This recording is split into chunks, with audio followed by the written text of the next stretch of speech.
వి gold trusted gold buyers తాకట్టులో ఉన్న బంగారాన్ని విడిపించి ఈ రోజు ఉన్న మార్కెట్ ధరకే కొనబడును. మరిన్ని వివరాలకు సంప్రదించండి 77107720. ఈ మధ్యన జమ్మూ కాశ్మీర్ అనంతనాగ్ జిల్లా పహల్గాంలో పాకిస్తాన్ ఉగ్రదాడికి 26 మంది పర్యాటకులు మరణించిన విషయం మీ అందరికీ తెలుసు. ఈ ఉగ్రదాడి పాకిస్తాన్ ప్రోద్బలంతోనే జరిగింది అని అక్కడ ఒక అధికారి కూడా ప్రకటించడం జరిగింది. అందులో భాగంగానే పెళ్ళైన 10 రోజులు ఈ అమ్మాయి భర్తని కాల్చేశారు, పసుపు కుంకాలు చెరిపేశారు. పసుపు పారాణి ఆరకముందే ఈ బిడ్డ పక్కకి పొమ్మని ఆ అమ్మాయి కళ్ళ ముందే చంపేశారు. అదేవిధంగా మొత్తం 26 మందిని చంపేశారు. ఈ ఉగ్రదాడికి ధీటుగా మన ప్రధానమంత్రి నరేంద్ర మోడీ గారు ఆపరేషన్ సింధూర్ అని ఈ ఉగ్రవాద స్థావరాలను లక్ష్యంగా చేసుకుని మట్టుపెట్టిన విషయం కూడా మీ అందరికీ తెలుసు. ఈ ఉగ్రదాడుల స్థావరాలను కల్నల్ సోఫియా ఖురేషి భారత సైనిక దళానికి నాయకత్వం వహించిన మొదటి మహిళ. అదేవిధంగా వింగ్ కమాండర్గా వ్యోమికా సింగ్, వీళ్ళిద్దరు దానికి నాయకత్వం వహించి 25 నిమిషాల్లోనే ఆ ఉగ్ర దాడులు చేసినటువంటి వాళ్ళందరినీ కూడా మట్టు పెట్టేసి దాదాపు 90-100 మందిని చేసిన విషయం కూడా మీ అందరికీ తెలుసు. ఈ ఖురేషి అనే అమ్మాయి ముస్లిం కుటుంబంలో జన్మించింది. ఈ అమ్మాయి ఒక్క మాట చెప్పింది, నేను ముస్లిం బిడ్డను, భారతదేశంలో పుట్టాను, భరతమాత ముద్దు బిడ్డగా పాకిస్తాన్ని లేపేస్తానని చెప్పి ప్రకటించిన వీర వనిత ఖురేషి గారు. ఇద్దరు మహిళలైనా చాలా ధైర్యంగా వాళ్ళని ఎదుర్కొని వాళ్ళ స్థావరాలు గుర్తించి ధ్వంసం చేసి దాదాపు 90 నుంచి 100 మంది దాకా హతమార్చే విధంగా వాళ్ళు కృషి చేశారు. సైన్యం కూడా ధీటుగా ఎదుర్కొని ఉగ్ర స్థావరాలపై మన సైన్యం దాడి చేశారు.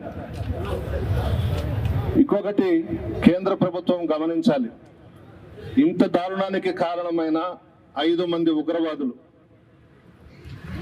చనిపోయిన 90 మందిలో ఉన్నారా లేక ఏమైపోయారు? వారిని పట్టుకున్నారా? వారి ఆచూకీ ఏమిటి? మెయిన్గా అక్కడ వచ్చినటువంటి టూరిస్టులను చంపిన వాళ్ళు ఆచూకీ ఇంతవరకు కేంద్ర ప్రభుత్వం బయట పెట్టలేదు. ఇంకొక విషయం, యుద్ధంలో భారతదేశం కోసం, ప్రజల కోసం ప్రాణాలు అర్పించినటువంటి సైనికులకు ఒక గుర్తింపు ఇవ్వాలి. వాళ్ళు చనిపోయిన తర్వాత కేంద్ర ప్రభుత్వం కానీ రాష్ట్ర ప్రభుత్వం కానీ ఏదో ఒక 5 లక్షలు 50 లక్షలు ఇచ్చేసి చేతులు దుడిపేసుకుంటున్నారు. ఆ విధంగా కాకుండా యుద్ధంలో మరణించిన సైనిక కుటుంబాలకు కేంద్ర ప్రభుత్వం 3 కోట్లు ఇవ్వాలి, రాష్ట్ర ప్రభుత్వం 2 కోట్లు ఇవ్వాలి, 5 కోట్లు ఆ కుటుంబాలకు ఇవ్వాలి. ఇంకా భూమి ఇచ్చేది, స్థలాలు ఇచ్చేది, ఉద్యోగాలు ఇచ్చేది ఆయా రాష్ట్రాలలో ప్రభుత్వాలు ఇష్టం నడిపించారు. ఆ రోజు పహల్గాంలో చంపేస్తూ ఉంటే ఒక భర్తని చంపేస్తే భార్య అనింది, నన్ను కూడా చంపేనాయన అంటే మోడీకి పోయి చెప్పుకోండి అన్నాడు. ఆయన చూపించాడు కదా మోడీ సత్తా ఏందో, మోడీ అంటే ఏందో చూపించాడు కదా. అది భారతదేశం ఘనత.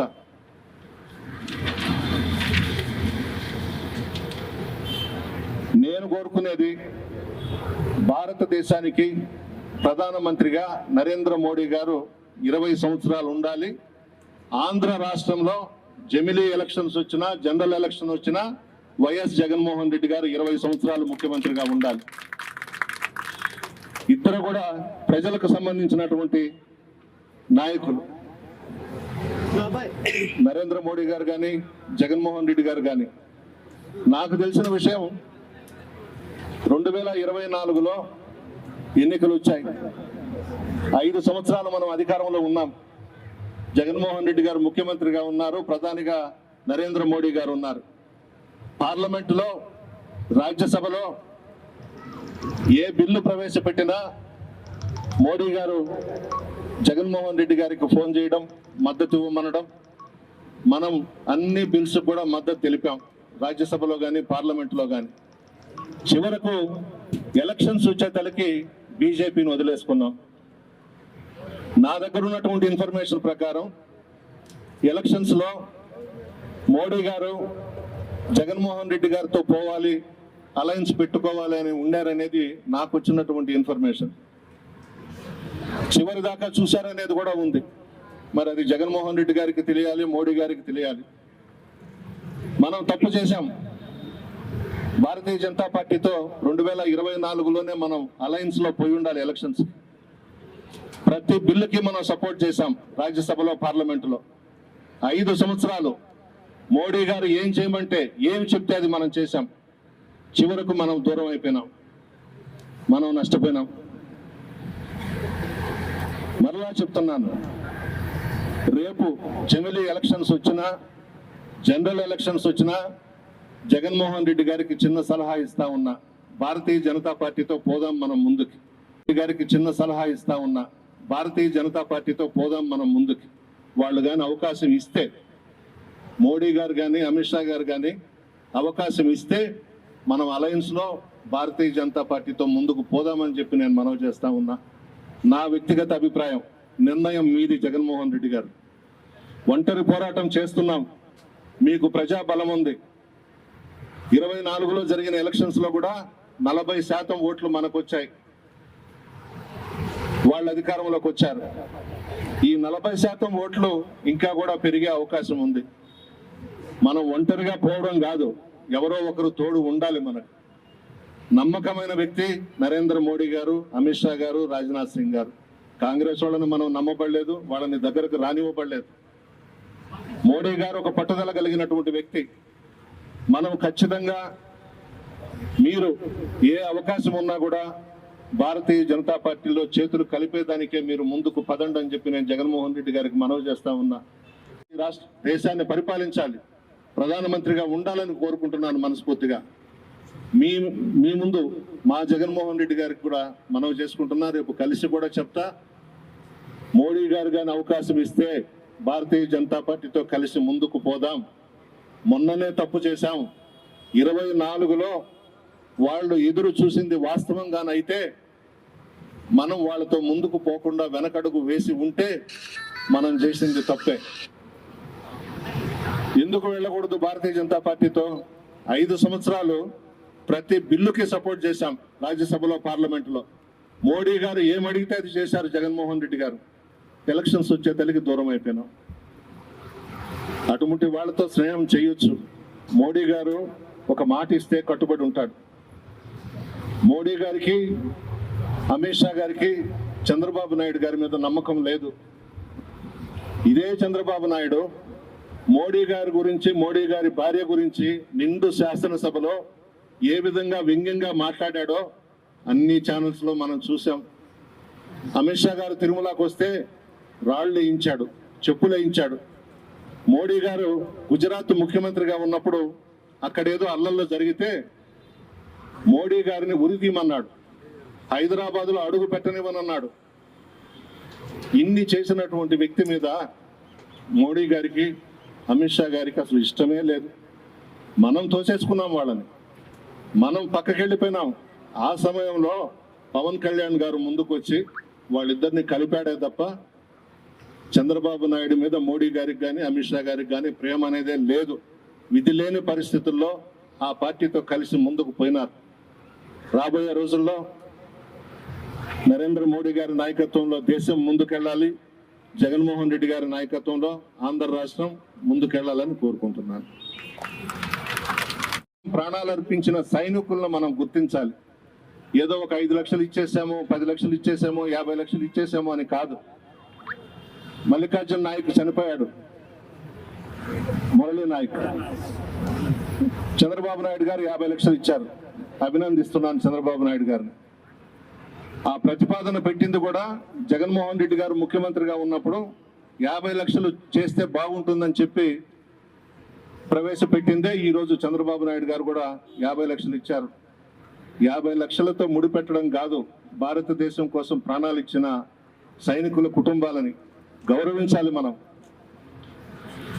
మన పార్టీ తరఫున వైఎస్ జగన్మోహన్ రెడ్డి గారు కూడా పరామర్శించి 25 లక్షలు ఇవ్వడం జరిగింది.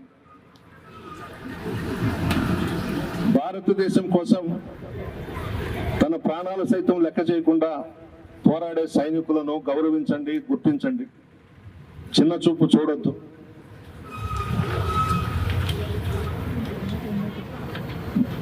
భారతదేశం అనుకుంటే,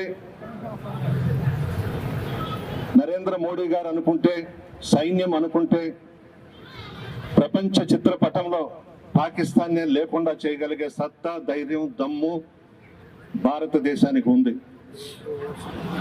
25 నిమిషాల్లోనే మట్టు పెట్టేశాము మహిళల నాయకత్వంలో. నా వ్యక్తిగత అభిప్రాయం నేను చెప్తున్నా, నరేంద్ర మోడీ గారు చాలా బాగా చేశారు, చాలా ధీటుగా ఎదుర్కొన్నారు. నా వ్యక్తిగత అభిప్రాయం, ఈ భారతదేశానికి ప్రధానమంత్రిగా 20 సంవత్సరాలు నరేంద్ర మోడీ గారు ఉండాలని చెప్పి నేను నా మనస్ఫూర్తిగా వ్యక్తిగతంగా కోరుకుంటున్నాను. చాలా బాగా చేశాడు, సైలెంట్ గా చేశాడు. ఉగ్ర స్థావరాల మీద 2 మహిళల నాయకత్వంలో మట్టు పెట్టేశారు. భారతదేశం సత్తా ఏందో చూపించారు. అన్ని దేశాలు కూడా ఒక్కసారిగా ఉలిక్కి పడ్డాయి. ఇండియా పాకిస్తాన్ ఉద్రిక్తతలపై లేటెస్ట్ అప్డేట్స్ కోసం డౌన్లోడ్ చేసుకోండి RTV లైవ్ యాప్.